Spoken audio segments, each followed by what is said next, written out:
suñu jógee ci marche flotte totale bi nga xamante ni waa Y'en a marre amaloon nañ ko dañuy dem fële ca SAR suñu nee SAR nag muy société africaine de raffinage muy benn sabordage boo xamante ni gis nañ ko fa muy scandale boo xamante ni bu mag a mag la muy benn injustice boo xamante ni jamono ji ñu ngi koy gis foofu ca SAR diggante SAR Petrosen ak kii di Khadim Ba bu Lok Afrique gis nañu sax kii di Omar Faye bu Yewwi Askan Wi yëkkati ci ay kaddu interpellé kii di le président de la République Macky Sall ndaxte foog mu jóg ci histoire boobu nga xamante ni am na foofu muy sabordage en vue de la SAR le mouvement Leeral Askan Wi de Omar Faye interpelle le président de la République ndaxte su ngeen xoolee fan yi ñu génn am na bataille boo xamante ni pour contrôle Lok Afrique risque na di causer ay perturbations yu bëri ci approvisionnement en hydrocarbures du pays tey su ñu nee hydrocarbure maanaam moo jëm ci wàllu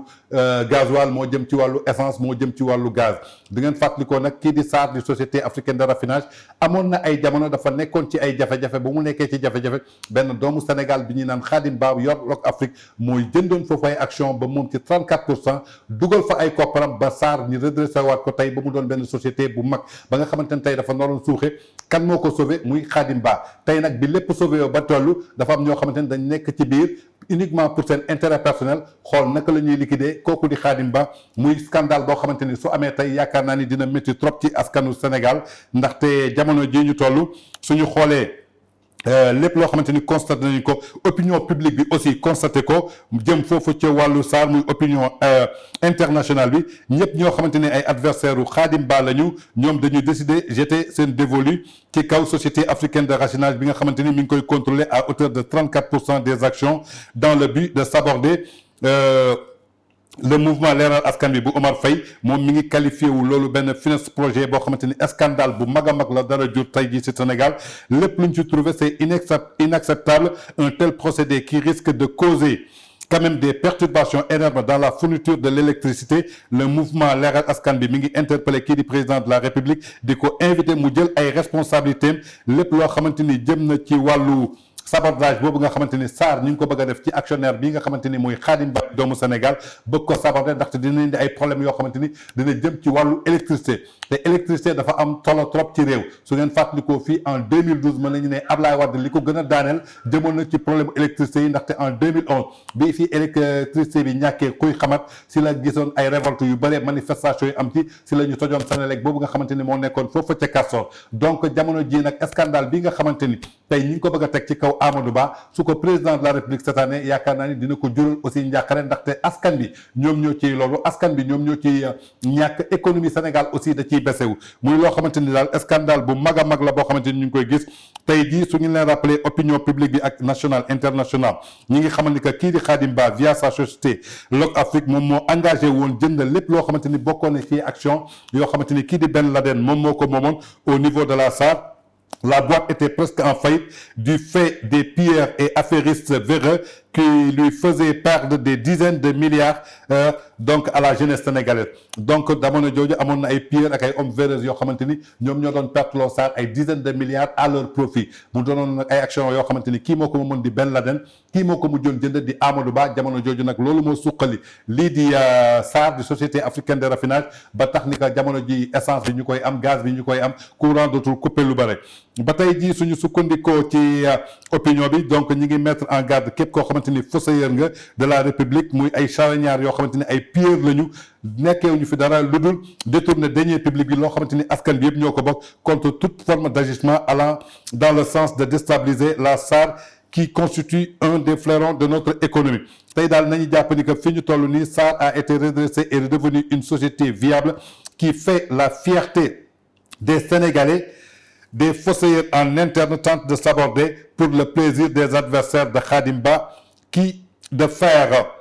ces preuves d'engagement patriotique qui constituent un exemple, un modèle de réussite pour la jeunesse sénégalaise tey suñu sukkandikoo ci Khadim Ba boobu tey muy un jeune Sénégal un jeune sénégalais un jeune patriote koo xamante ni ba mu gisee ni que entreprise boobu mi ngi suuxee mu yëkkati lu toll ci ay milliards def ko ci biir jënd ci lu toll ci 34% jamono jooju nag ay hommes d'affaires ay véreux yoo xamante ni seen intérêt personnel ñoo leen ñor jamono jooju ñu ngi doon perte loo Sénégal lu toll ci ay dizaines de millions jamono ji nag ci fa ñu jëm noonu nag suñ ko seetaanee président de la République su ko seetaanee askanu Sénégal ñoom ñoo ciy souffrir askanu Sénégal ñoom ñoo ciy yëg métit bi économie économie Sénégal moo ciy suuxe ndaxte tey sabordage boobu ñu bëgg a def yaakaar naa ni injustice totale la mi ngi mel ne tey ñu yor benn société man ak yow ñu bokk ko société boobu nag bañ ko bokkee nga jékki-jékki nga ne da nga bëgg a yëkkati capital bi da nga ko bëgg a yóbbu ci 10 millions ñu yokk ci 10 millions alors que man xam naa ni yow yoroo 10 millions boobu ma ne la yow tey maa ngi ak benn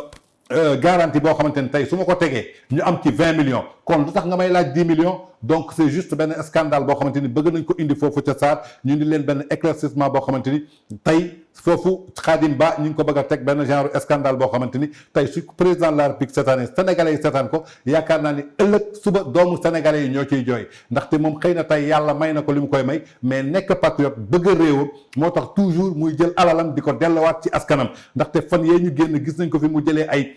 médecins ak ay docteurs aux États-Unis indi leen fii ci Sénégal uniquement di def ay soins gratuits gis nañ ko fi muy jënd ay matériel médical yoo xamante ni tey yu ci bëri ñu ngi koy supporter tey lu jëm ci wàllu armée bi gis nañu xaalis bu bëri boo xamante ni yëkkati na ko tey jóglal ko armée sénégalaise tey su ko neexoon mu ne da koy tabaxee immeuble su ko neexoon mu ne ko tey daf koy jëndee ay billets d'avion dem Dubaï dem Angleterre dem États-Unis dem Miami dem Los Angeles dem noosi ji mais jàppale ni que loolu yëpp daf ko defaat ci askanam muy un grand patriote tey ñu bëgg a seetaan ay hommes d'affaires des véris ay fossoyeurs ñëw bëgg a teg scandale boobu tey ci kaw Sénégal le président de la République ñu ngi koy lancer benn appel xamal ni ko tey parfois am na ñoo xamante ni dañuy nekk ci sa biir gouvernement mais dañuy bëgg a xajamal sa cere maanaam naka la ñuy xajamalee sa cere sa nguur suñu gisee ni que yaa ngi def bu baax a baax dañuy xool naka la ñuy defee yenn faay yi ba nga xamante ni askan bi ñoom ñëpp si yow la ñuy retourné waat gis ngeen lépp lu xew Sénégal kan la ñuy joxoñ baaraamu tuuma muy le président de la République Macky Sall muy benn nouvelle boo xamante ni tey jamono ji sax li doxoon ci diggante Khadim Ba ak papam boobu jàppale ni que jàmma del suwaat nañ ci déggoon nañu doom ak papa la musuñu xeex musuñu xiiroo xëy na dañoo réeroo woon mais yàlla bu dara teewut delloowaat na leen tey seen famille delluwaat na nu mu meloon tey ñoom ñoo raw mburu ak soow muy scandale boo xamante ni am na foofu ca SAR ba toujours suñu xoolee aussi ci scandale boobu ba tey ba nga xamante ni am na foofu ca SAR mooy ni ma koy waxee rek muy sabordage boo xamante ni tey bëgg nañ ko fa def kii di Khadim Ba lañ ko bëgg a teg daal dara nekku ci yoon dara da ku ko yëg SAR du kenn waa Petrosen ak waa SAR muy Petrosen Holding ak SAR ñoo bëgg a solder seen compte ak Khadim Ba naka lañ bëgg a solder seen compte su ngeen xoolee audience bi opposé woon Petrosen ak Holding ak SAR kii di homme d'affaires bii di Khadim Ba ñu ngi ko ubbi woon àllarba fukki fan ak juróom ci weeru décembre ci devant la barre du tribunal du commerce bi nekk foofu ca cité góor gi suñu sukkandikoo suñu information yoo xamante ni am nañ ko l'état du Sénégal par le biais de ces deux sociétés ñoom ñoo traduire kii di homme d'affaires boobu di Khadim Ba devant la juridiction des faits d'abus de minorité et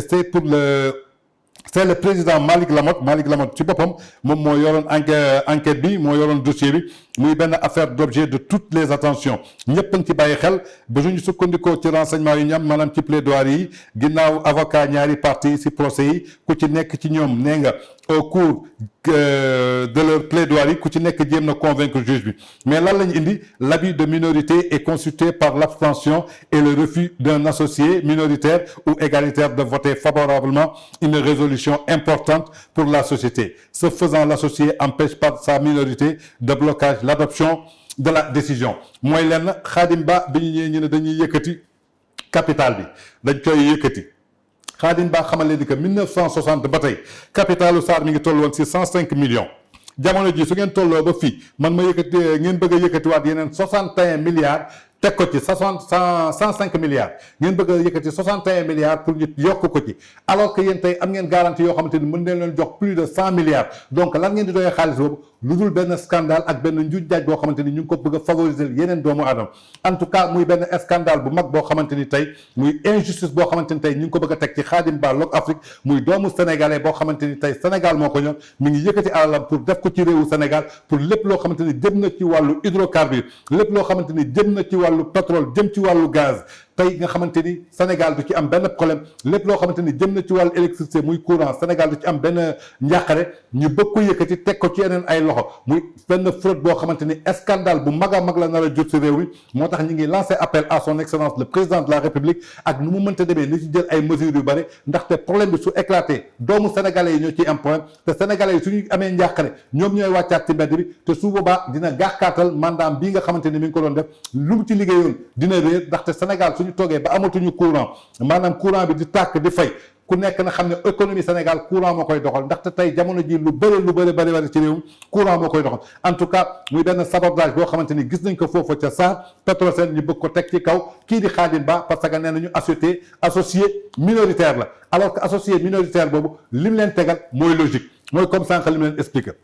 exemple tey ma am benn site internet VIP People man Tange Tandian maa ko moom tey man maa ko bokk ak Sagna man ak Sagna ñoo ko bokk léegi ñu dem ba ci biir ma ne man dama bëgg a yëkkati capitalu VIP People yokk ci 10 millions ba may wax loolu xam naa ni Sagna amul 10 millions yu ma jox donc lan laa bëgg maa ngi bëgg a écarter Sagna mu ne ma yow yaa ngi bëgg a yëkkati capital bi yokk ci 10 millions alors que tey nom de domaine VIP People banque boo ko garantir mu jox la 20 millions kon looy soxlaa 10 millions yoo ciy yokk donc je crois que histoire bi noonu la demee je crois que le président de la République sénégalais yaa ngi lay seetaan sénégalais yi ñu ngi lay déglu bëgg nañu nga jël ay mesures yu propre ci wàllu Khadim Ba ak SAR ak Petrosen. ku siiw yéen a ku siiwal dëgg la ku yàqu